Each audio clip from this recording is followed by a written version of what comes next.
This is a demo of receipt margins that is now supported with planning optimization. Receipt margin is one of the safety margins that enables a setup with some buffer time beyond the normal lead time. An example of that is material that needs to be unpacked or inspected after arrival from a vendor. In this scenario, we can't just add it as extra purchase lead time, as this would just give the supplier the additional buffer time. No, we need to have that in-house, and this is where the receipt margin come into play. In order to use it, you will need to go to feature management and activate it. So I have already done that. The next thing would be to set it up, and this can be done on the coverage group and on the plan itself. Let's take a look at the coverage group. And I have my setup on the replenishment per individual requirement. So if we look here, you can see that my safety margin days is set to 3 days. I could also have done the setup on a plan. For instance, if I had a plan for simulation where I've added another receipt margin of 2 days, it would add up to a total of 5 days. Now with this setup, let's take a look at a product, our Surface Pro here. If I go and look at the net requirements for that, you can see that I have a sales order with a requirement date on the 20th of July. That means that I request that product to be available on the 20th of July, meaning that I need in this case to purchase it on the 20th of July. But because I have my receipt margins of 3 days, my requested days that the vendor will see will be 3 days earlier on the 17th of July.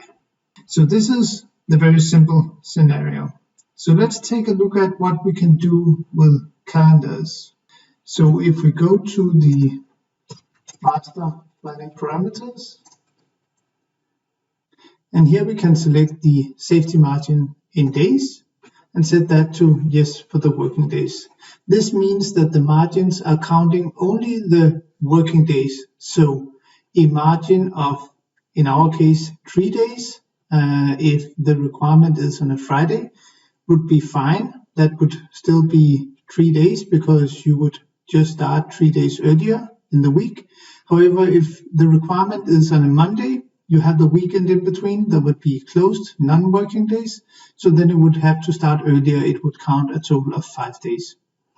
So let's go back with this setup and update the plan. So here we go.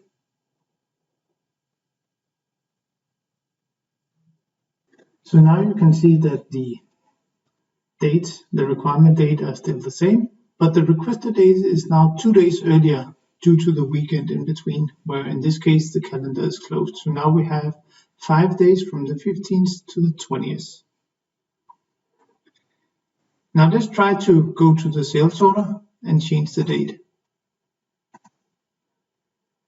So instead of having a delivery on the 20th, let's try to say that we have it on the, let's try to set it to today, 8th of July. I'll save that and go back, and we will run it one more time to see what impact this has on the delays. So now you can see that the calculation has completed here. We have our sales order and our purchase order. I'll scroll out a little bit so that we can see the delays here. So you can see now we requested the sales order here on today's date, 8th of July. However, it is a week delayed, 7 days. And the related purchase order is 2 days delayed. The 2 days here, that's because we have a lead time of 2 days. And the 7 days here, that's a sum of the 5 days with the weekend of the margins plus the lead time for the purchase order. So as you can see here, the margin time is also taken into consideration when calculating the delays. That concluded the demo on receipt margins. Thank you for watching.